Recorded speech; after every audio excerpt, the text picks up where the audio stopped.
Halo teman-teman, kelompok kami yang beranggotakan Humaira Fatlolo, Jennifer Geturualo, Lutfia Nur Amin, dan Emre Fatir membahas tentang psikologi transpersonal. Apa sih psikologi transpersonal itu?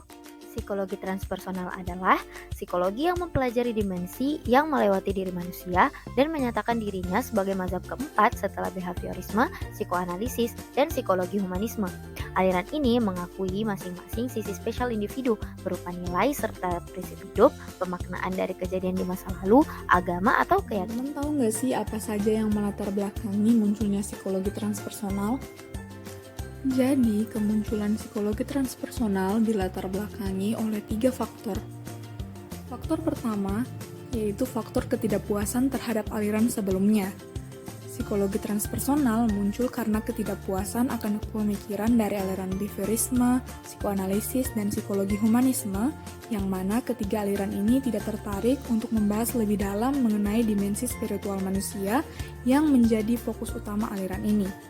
Bahkan, Abraham Maslow yang merupakan penggagas psikologi humanistik atau mazhab sebelum psikologi transpersonal merasakan ketidakpuasan akan psikologi humanistiknya, sehingga ia memprediksi akan munculnya aliran psikologi baru. Faktor yang kedua yaitu faktor sosial, budaya, dan politik. Pada saat itu, ada gerakan kontra budaya yang timbul akibat dari ketidakpuasan pada budaya yang terjadi di Amerika Serikat. Mulai dari keinginan kaum perempuan untuk mendapatkan haknya dalam konteks sosial, budaya, hukum, ekonomi, seni, dan politik, sampai kaum minoritas yang menuntut haknya untuk diperlakukan secara adil. Selain itu, masyarakat Amerika juga sudah mulai tertarik pada spiritualitas. Banyak di antara mereka yang sampai pergi ke Asia dan Timur Tengah, bahkan mengundang ahli agama wilayah tersebut hanya untuk mendalami nilai spiritualnya. Faktor yang terakhir yaitu faktor penggunaan psychedelic. Pada tahun 1960-an sampai pertengahan tahun 1970-an, banyak orang yang menggunakan psychedelic drugs untuk mendapatkan perubahan sementara pada level kesadaran. Dengan menggunakan psychedelic drugs, kesadaran penggunanya akan cenderung lebih luas dan akan mendapatkan hal yang sebelumnya tidak ia alami. Pada saat itu, selain untuk kepentingan pribadi tadi, psychedelic drugs juga digunakan sebagai terapi oleh Stan Grof untuk mengobati ketergantungan pada obat-obat terlarang atau membuat pasien mengalami pengalaman transpersonal yang tidak dialaminya dalam kehidupan nyata. Karena itulah psychedelic sangat berpengaruh dan masuk dalam salah satu penelitian.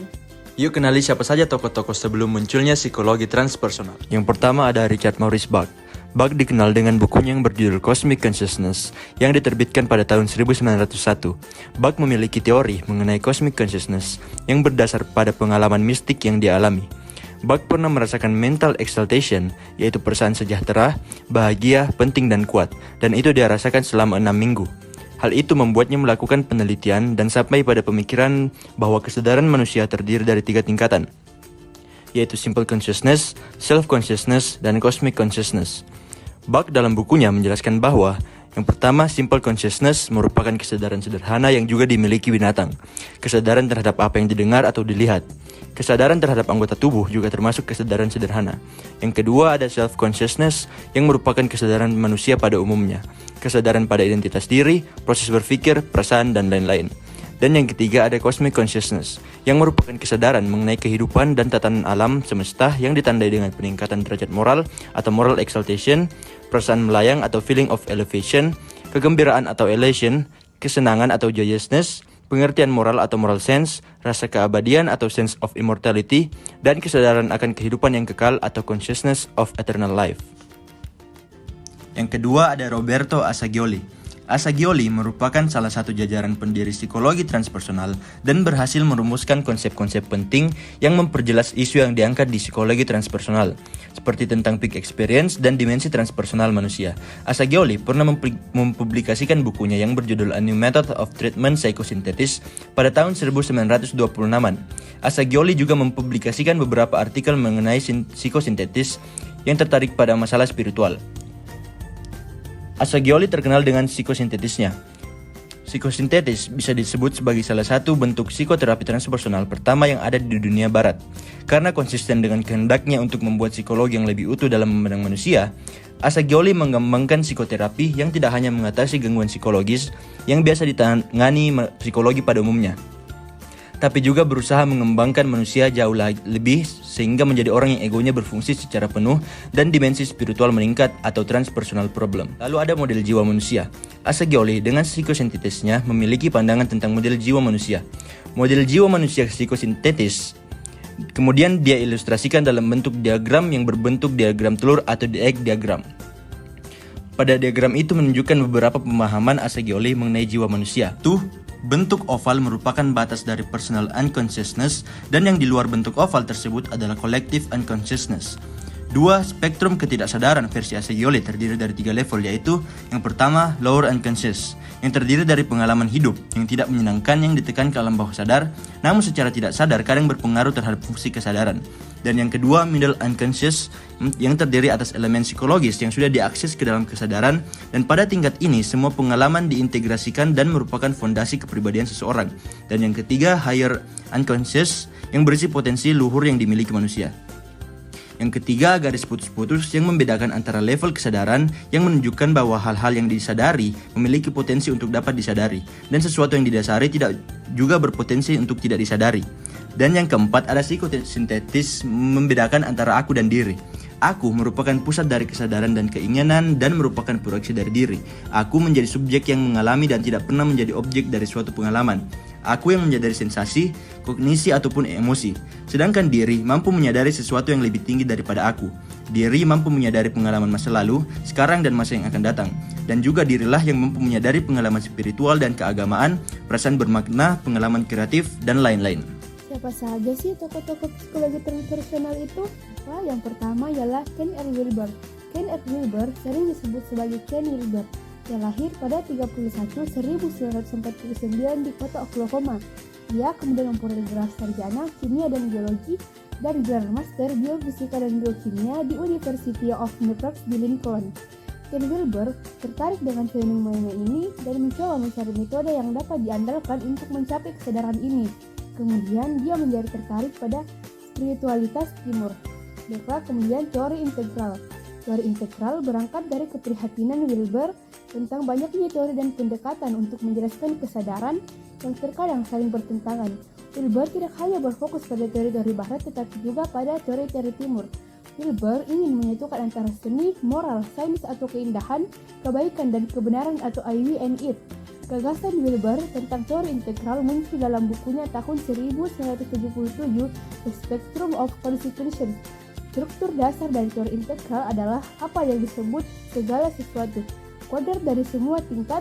Teori integratif memungkinkan kita untuk memiliki pemahaman yang baik tentang setiap pengalaman kita dan tidak hanya berhubungan dengan satu perspektif. Menurut teori integratif, semua pengalaman manusia dapat dipahami dalam 4 kuadran. Setiap kuadran disebut holon, istilah yang dipopulerkan oleh Arthur Koestler dan mengacu pada suatu unit yang juga merupakan bagian dari unit lain. Artinya, semuanya bisa menjadi entitas independen pada saat yang sama tetapi juga bagian dari entitas lain yang lebih besar.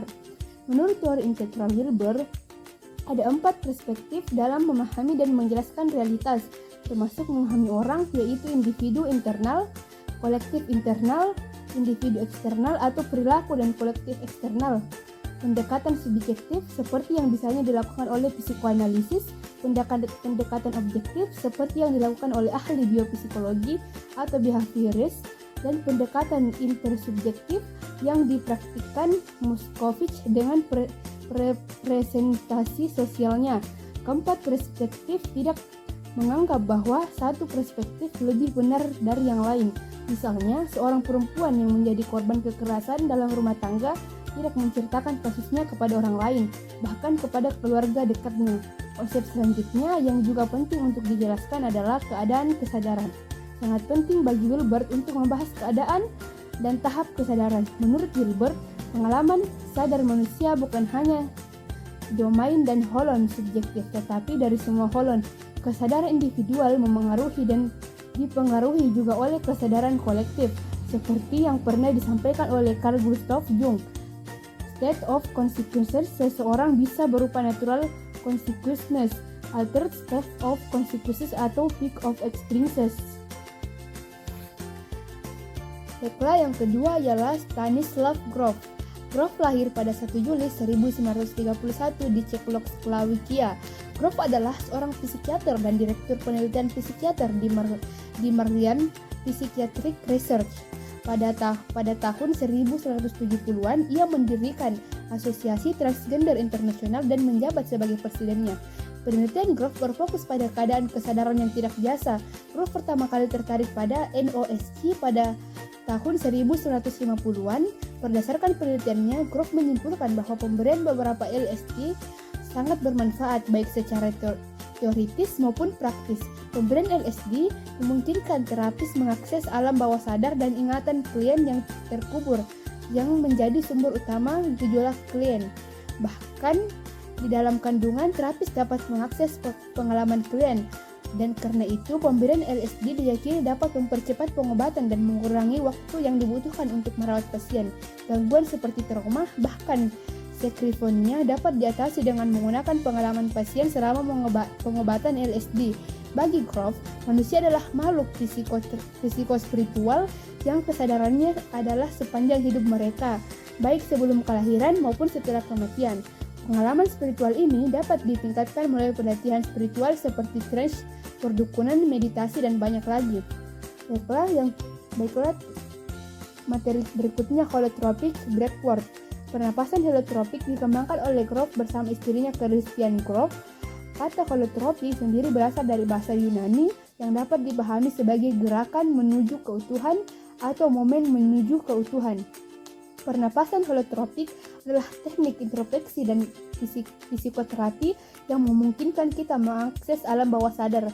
Holotropic breathwork dikembangkan bukan hanya berdasarkan pada hasil-hasil penelitian akhir dalam psikologi atau psikiater, tapi juga berdasarkan praktik ritual dan spiritual yang biasanya digunakan dalam berbagai budaya.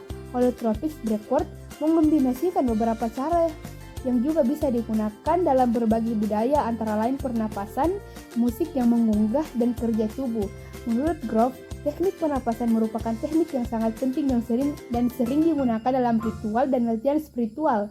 Dikatakan bahwa bernapas adalah sesuatu yang sangat penting dalam sistem psikospiritual yang dapat menghubungkan alam, tubuh, jiwa, dan roh. Teknik pernapasan seperti pernapasan intensif, hiperventilasi, dan menahan napas panjang diyakini dapat mengubah kesadaran. Meskipun tradisi dan budaya yang berbeda menggunakan teknik pernapasan yang berbeda, Grof membuatnya mudah dengan bernapas lebih cepat dan lebih dalam dari biasanya. Menghirup dan menghembuskan napas berulang kali sampai Anda menemukan ritme yang dianggap nyaman. Ketegangan di bagian tubuh ini bukannya tanpa makna psikologis. Ketegangan dapat muncul di bagian tubuh yang sangat menyakitkan dalam kehidupan sehari-hari karena faktor fisik atau psikologis, atau di bagian tubuh yang pernah bermasalah di masa lalu. Menurut Grof, pernapasan yang intens mengedukasi perubahan kimia pada klien sehingga energi fisik dan perasaan traumatis klien yang tertekan dapat dilepaskan, dikendalikan, dan dilepaskan. Mungkin sekian, terima kasih. Yang terakhir ada Robert Fraser. Fraser lahir pada tanggal 20 Juni 1940. Fraser memperoleh gelar doktor psikologi sosial dari Harvard University pada tahun 1967. Fraser mendirikan Institute for Transpersonal Psychology pada tahun 1975 yang kemudian menjadi Universitas Sofia. Fraser juga adalah Presiden Society for Transpersonal Psychology. Pada tahun 1981, Fraser masuk Islam dan belajar psikologi Sufi. Pada tahun 1985, ia dikukuhkan sebagai kepribadian kedua dan pertumbuhan pribadi. Psikologi Sufi adalah salah satu pemikiran Robert Fraser. Psikologi Sufi berbeda dengan psikologi modern. Seorang penanya menjelaskan 9 hal yang membedakan psikologi Sufi dan psikologi modern. Antara lain ialah: yang pertama, psikologi modern memandang alam semesta sebagai materi, sedangkan psikologi Sufi memandang alam semesta sebagai ciptaan Tuhan dan manifestasi kehadirannya. Yang kedua, psikologi modern percaya bahwa struktur manusia tidak lain adalah tubuh dan pikiran. Psikologi Sufi menganggap hati spiritual sebagai elemen penting dalam diri manusia. Penanya percaya bahwa manusia adalah perwujudan roh ilahi. penyingkapan roh ilahi manusia, dan memiliki tuntutan batin dianggap sebagai salah satu tujuan hidup manusia. Yang ketiga, psikologi barat menganggap pentingnya harga diri dan ego. Psikologi sufi membagi ego menjadi dua, positif dan negatif. Harga diri dan kesadaran diri adalah ego positif, sedangkan ekspresi diri dan keegoisan adalah ego negatif. Menurut psikologi sufi, ego negatif sebenarnya adalah penghalang atau tabir antara kita dan Tuhan. Yang keempat, psikologi modern percaya bahwa kepribadian manusia adalah konstruksi yang sempurna. Psikologi sufi melihat kepribadian terdiri dari berbagai kualitas dan kecenderungan yang harus digabungkan agar pengembangan kepribadian dapat dialami. Menurut seorang penanya, Allah Subhanahu wa Ta'ala mendirikan di setiap orang semacam kuil yang merupakan tempat percikan ilahi, dan kuil ini adalah jantungnya. Hati di sini bukanlah hati jasmani, melainkan hati batin. Sampailah kita di materi terakhir, yaitu psikologi yang berbasis agama. Yang pertama ada pengertian dan latar belakang psikologi Islam. Psikologi Islam adalah yang diciptakan berdasarkan pendapat manusia menurut Islam, yang bersumber dari Al-Quran dan As-Sunnah, dan tetap mengamalkan prinsip-prinsip ilmiah. Psikologi Islam memiliki penjelasan bahwa dimensi manusia tidak spesifik pada aspek biologis, psikologis, dan sosial saja, tapi juga mencakup aspek rohani atau spiritual. Menurut Baharuddin 2004, dimensi spiritual adalah sisi jiwa yang memiliki sifat-sifat ilahiyah atau ketuhanan dan memiliki daya untuk menarik dan mendorong dimensi-dimensi lainnya untuk mewujudkan sifat-sifat Tuhan dalam dirinya. Psikologi Islam dikembangkan berdasarkan epistemologi Islam. Psikologi Islam memiliki keyakinan bahwa sumber pengetahuan yang dapat dijadikan acuan dalam mengembangkan psikologi tidak hanya hasil penelitian pada ayat-ayat kauniyah saja, tapi juga hasil penelitian dari ayat-ayat kauliyah. Latar belakang kemunculan psikologi Islam. Munculnya psikologi Islam bersumber dari ide Islamisasi ilmu pengetahuan. Ide Islamisasi ilmu pengetahuan mulai muncul pada tahun 1980-an yang digagas pertama kali oleh Ismail Razi Al-Faruqi. Sejak saat itu, ia mempunyai kekhawatiran terhadap kondisi umat Islam yang berada pada keterpurukan. Keterpurukan tersebut berasal dari sistem pendidikan yang bahkan menjauhkan umat Islam dari ajarannya. Karena hal itu, ia memberi penawaran untuk mengubah sistem pendidikan, yang salah satunya adalah dengan islamisasi pengetahuan modern. Disampaikan oleh Nastori 1994 di kalangan ilmuwan psikologi, sebenarnya gagasan mengenai psikologi Islam sudah terlebih dahulu berkembang. Bahkan Malik Babikir Badri pun sudah mempublish bukunya yang mengkritik terhadap psikologi modern dan psikologi muslim. Selanjutnya, salah satu tokoh psikologi Islam yaitu Malik Babikir Badri. Malik Babikir Badri dikenal sebagai tokoh yang paling depan dalam mengembangkan psikologi Islam. Karya monumental Badri adalah buku The Dilemma of Muslim Psychology yang dipublish pada tahun 1978. Pada buku ini, Badri menyampaikan kegelisahannya dan kritik terhadap kebanyakan psikolog muslim yang tidak secara kritis menerima dan menerapkan teori psikologi modern yang sebenarnya disusun berdasarkan konsep manusia yang tidak lengkap dan kurang relevan terhadap nilai-nilai Islam. Badri juga mengkritik berbagai aliran pemikiran psikologi. Psikoanalisis dianggap terlalu absurd, menjelaskan perilaku manusia yang hanya berdasarkan dorongan seksual yang tidak disadari, dan proses terapi yang solusinya diserahkan kepada klien dianggap justru menghilangkan nilai dari suatu proses terapi, khususnya ketika berhadapan dengan klien dari luar barat. Dalam bidang terapi, Badri menyampaikan inovasi dalam memberikan intervensi pada klien yang mengalami gangguan obsesif kompulsif. Untuk mengatasi gangguan ini, ia mengombinasikan antara terapi kognitif dan spirituality oriented mindfulness dan acceptance terapi. Yang terakhir yaitu perkembangan psikologi Islam. Psikologi Islam sudah banyak dikembangkan di berbagai belahan dunia dan telah diakui oleh psikologi modern. Beberapa produk ilmiah yang bersangkutan dengan psikologi Islam telah diselenggarakan.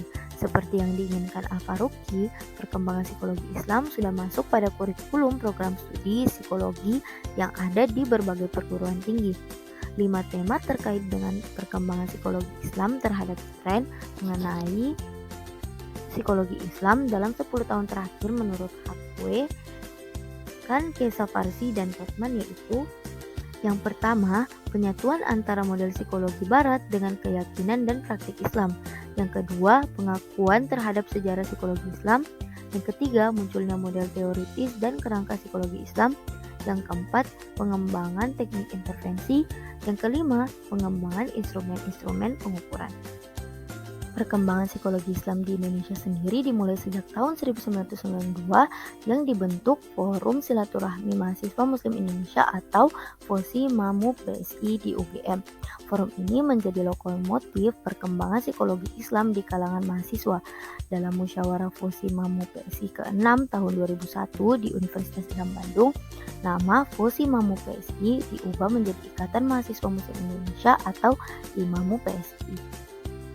Pada perkembangan berikutnya, pegiat psikologi Islam dari berbagai perguruan tinggi menghadiri semiloka psikologi Islam di Fakultas Psikologi UIN Syarif Hidayatullah pada tanggal 24-25 Agustus 2002. Saat itulah Asosiasi Psikologi Islam atau API dideklarasikan dan keberadaannya diakui secara formal oleh Ketua Himpunan Psikologi Indonesia HIMAPSI Dr. Ahmad Islam. Seiring berjalannya waktu, ada banyak produk ilmiah yang sudah dihasilkan, baik buku, artikel, jurnal, bahkan jurnal ilmiah. Jurnal yang mengambil nama atau tema psikologi Islam pun sudah banyak terlihat keberadaannya. Salah satu jurnal psikologi Islam yang diterbitkan oleh Asosiasi Psikologi Islam atau API. Berikut adalah daftar pustaka yang kami gunakan. Thank you for watching this video. Bye-bye.